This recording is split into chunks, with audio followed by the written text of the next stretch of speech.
Drizzle for Port Elizabeth, 12 to 18.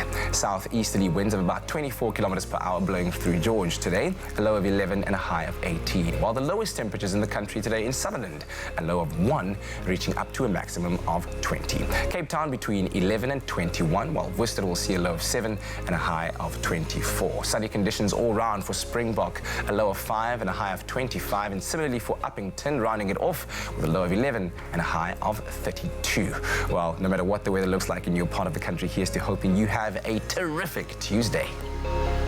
Hopefully she's having a terrific Tuesday already. How are you doing, my sweetheart? How are you, Princess? You? All the better for seeing you. Thank you, dear. My hot cup of java.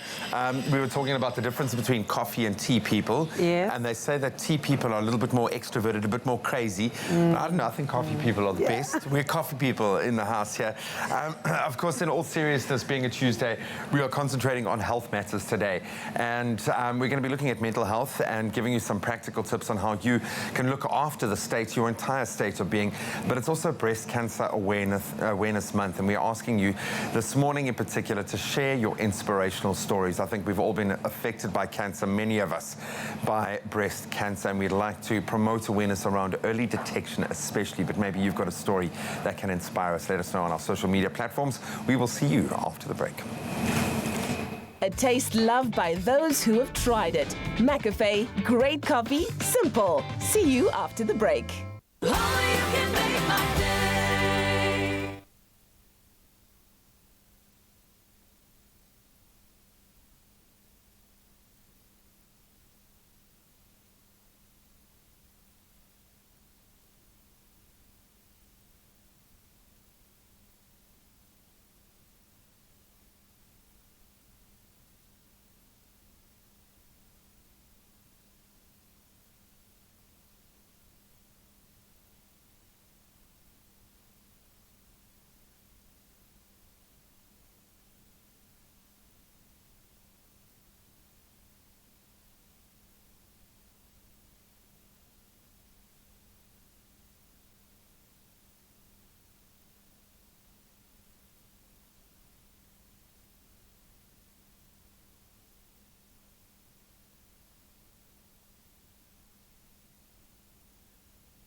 Save big this week with Dion Wired. Get a laser TV projector and 80-inch TV screen bundle for $49,999. Upgrade your kitchen with a Smeg kettle for as little as $24,999. Impress with a silver Samsung side-by-side fridge for $19,999. Jam it up with a JBL Flip 5 for an incredible $1,999. And get a new 32-gig iPad for $55,999. It's my feel-good breakfast show. Time for a little footy action as we're back with our gaming guru, Gareth Woods. He is now joining us to review the latest in probably the most successful franchise, let's be honest, in all of gamedom. It is FIFA 20, and it's looking good. It's also, I got to add, seeing the latest numbers, the biggest game in South Africa by player base, by followership, everything. But that makes sense. That's no real surprise. FIFA is the one game that kind of crosses all borders. Yeah. I think a lot of guys who might not necessarily call themselves gamers might call themselves FIFA players. Yeah, 100%. I mean, it's just one of those games. But that's a proud tradition. It's a game that is fanatically followed. So what's the vibe here? Set the scene for FIFA 20, man. So I'm showing one of the biggest new features, because I think every time one of these games come out, people go, yeah, well, what's changed new, from last year? Except for the obvious updates in, players and who's left, who's around, whatever. That kind of vibe. Transfer news, yeah? Yeah, and also one of the cool changes they've added is, I'm showing you now, the kind of street mode. So this was a mode that they had before, and it's as its own game. So I think FIFA Street was its own legitimate title. They're like, hey, let's bundle it in. We'll absorb it. It's a lot of fun. They really made it really 2019, let's be honest, even though it's 2020's game. But it's, man, it seems very contemporary, one that the millennials shall love. What is it about FIFA? Obviously, we know that a good game of footy is a lot of fun, and this does appeal to a mass market in terms of who follows football. Yeah, we know that UEFA Champions League, Premier League, these are some of the most watched television properties in the world. But what is it about FIFA as a game that has made it the world beater, do you think? I think, first of all, I mean, it's based on football. So if football's popular, the game about football's likely popular.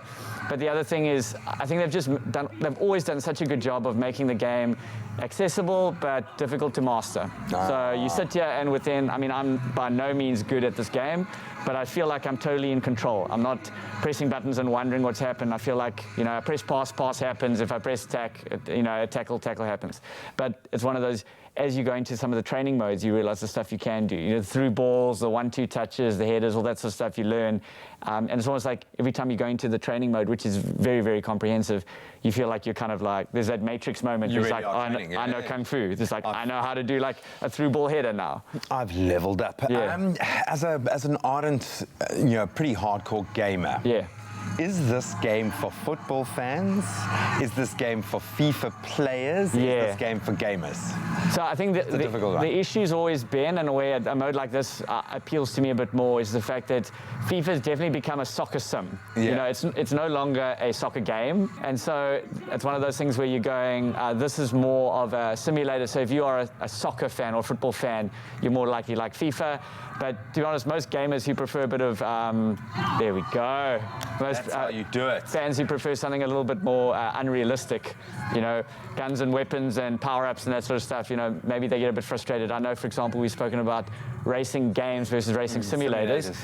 And, for ardent racing fans, they would love some of the games like, Formula 1 2019, but if you're looking for a racing game, then you'd probably play a Mario Kart or whatever, because you're looking for more of a game and less of something that you can sink your teeth into. I think the nuance, obviously, is definitely a part of what grabs the football fan in this sense.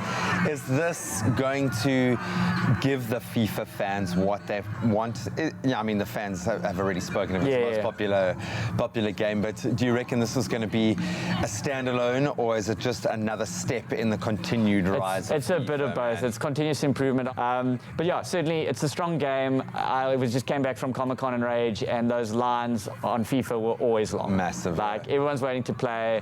They want to, try out the new game.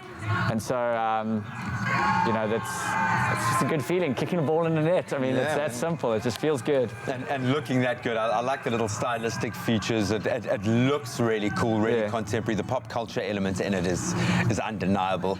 I think esports is going to love it. But yeah, you wonder, is it a vintage of people going to be like, it's not That was a bit 2020, but time will tell. But it looks cool. It's got you more excited than most football games. So yeah, to be honest, but I think that's this mode. You know, you throw me into 11v11 FA Cup, derby match, and it's like this again, maybe. I start getting. Yeah, fair enough. And I think that's what's great is they've realised that there are a lot of people who love their game, but there are a lot of people who may be on the fringes, and so they're trying to offer them something a little bit different. Obviously, the success of their their FUT, the Ultimate Team thing, that was always a big grabber for them. That's kind of continued. But yeah, I think what they've done is they've just added on a couple of extra features, turned up the stuff that people loved up to 11. And kind of, if you love the previous iterations, you're likely to love this one. And if you're wanting to, dip your toes into something a little bit different, maybe the street mode is for you. Yeah, I think it'll still scratch that itch if you want to go and play as your favorite player in a derby game that stood out. You can do it. It looks really cool. Obviously, the gloss on the finish is really, really beautiful, and I think it's probably going to break all records now. Again. But go do yourself a favor. Go and check out some of the casters, the guys that are playing the game at the highest level. Get yourself even more excited as well. And I'm going to say, if it's got Gareth excited, it's going to definitely get all hardline gamers excited as well. So go and enjoy FIFA 20, man. Stream Fireplace. Dion Wired, where humans go for technology. Now, the countdown to the 2019 National Senior Certificate Examinations is almost up, with matric learners writing on the 23rd of October.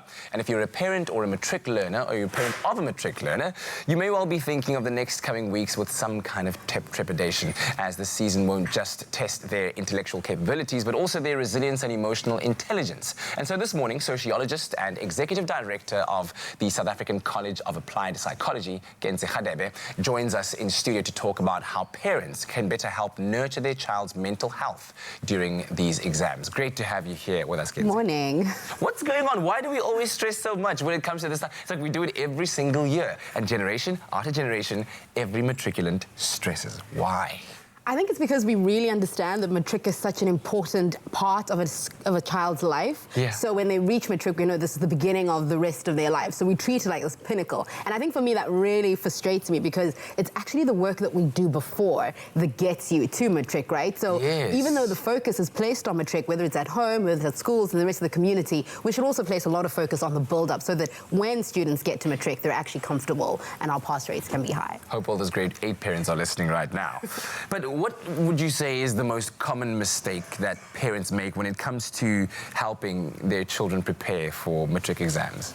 I think the one thing is communication, and I think that speaks to understanding what's happening in your child's life. Okay. So I think a lot of times we underestimate the pressure that students can be under when they are writing matric. Because for them, this is the first time they're going through it. They have no idea what it's going to be like. Yes, they've just come out of prelims, which a lot of the times tend to be harder than the finals. Yes. So for them, they've got a lot of anxiety, they've got sleepless nights, and then we're coming in and we're saying, you're going to be fine, just study hard, we know that you'll do well. So that increases their own pressure, that increases their anxiety, and I think the most important thing is to actually have open and honest conversations with them, and to actually listen to them when they say, hey, listen, I'm stressed out. Yeah, so you say it's a lack of that communication that parents kind of miss. Yes, because we feel like we know what's best, and I can just tell you that you'll be fine and everything will be okay, but sometimes it's actually walking in the journey with somebody. Yeah, I think you touched on this next question a little bit, but we can expand more on it, on what parents should be aware of in regards to their matric child's mental awareness and mental health awareness in this time particularly. Yeah,